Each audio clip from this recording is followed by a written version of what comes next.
sport has become more popular than it used to be.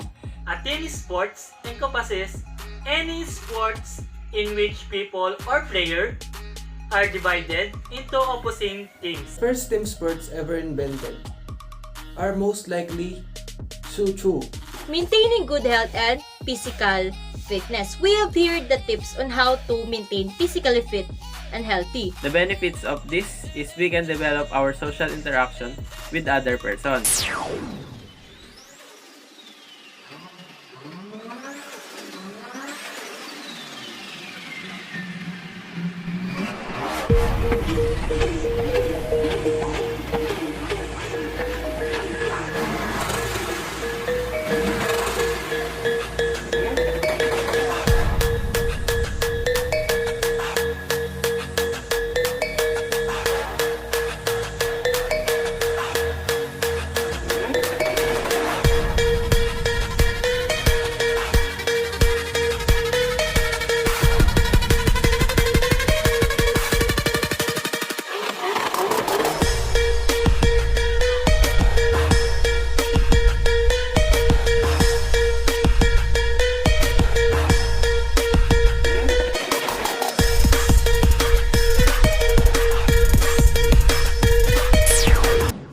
Hi sir, hi classmates. I am Kulindi Paraino.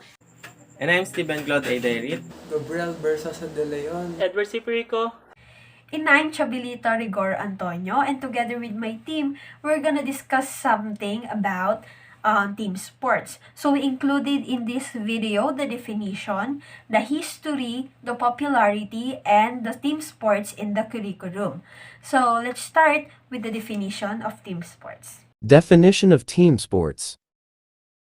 So according to the Green and Roche, 1990, team sport are defined as the self-organization of a group, confrontation by another group with antagonistic.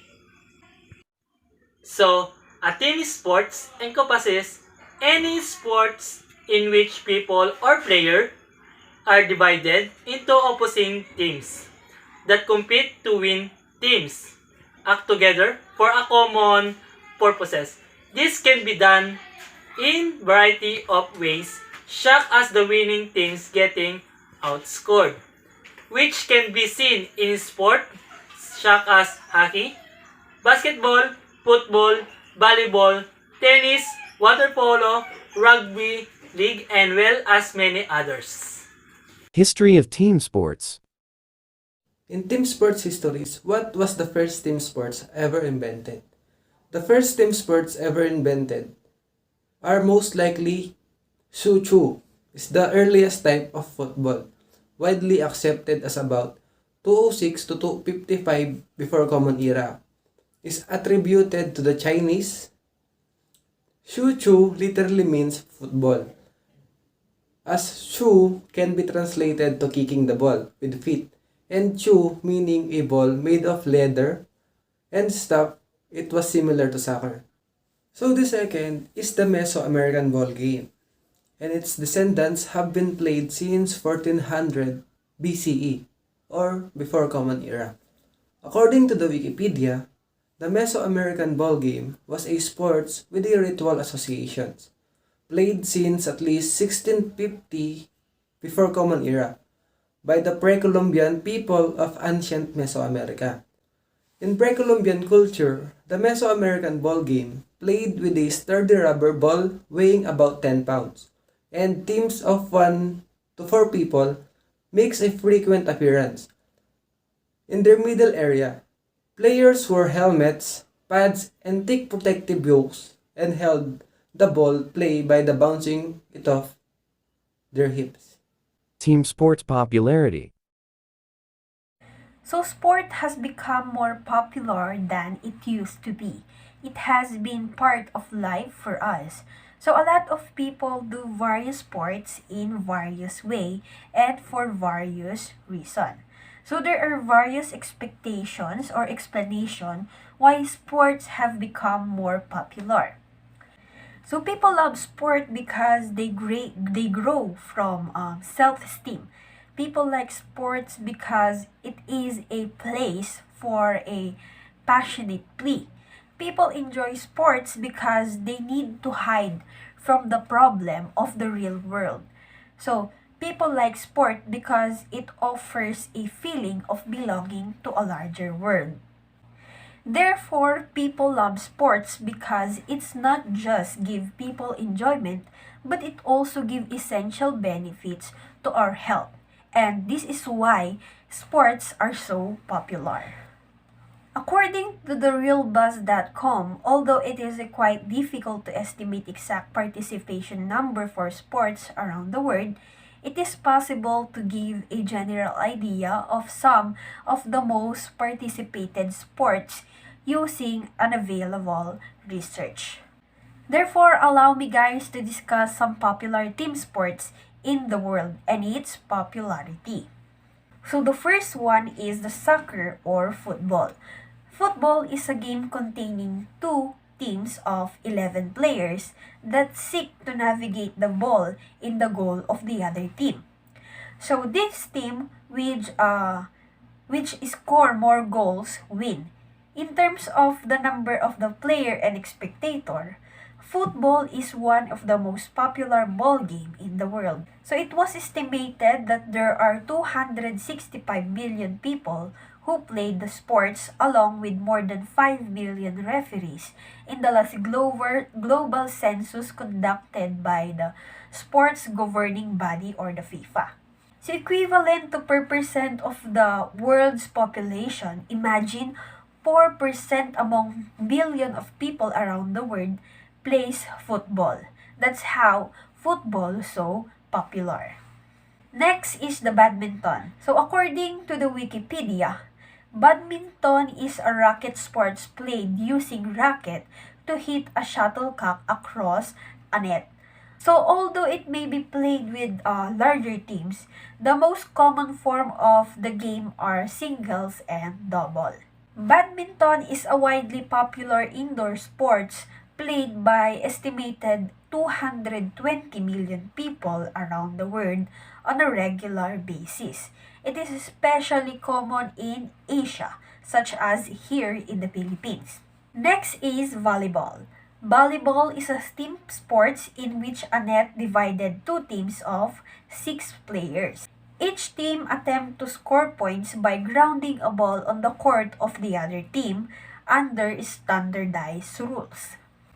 Volleyball has a remarkable total worldwide participation rate of 998 million individuals.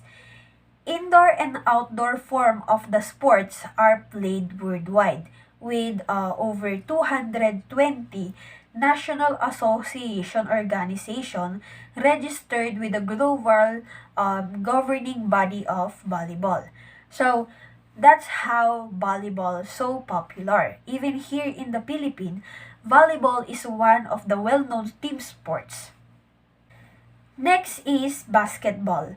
Basketball is a game played on a rectangular court, generally indoors, between two teams of 5 players each.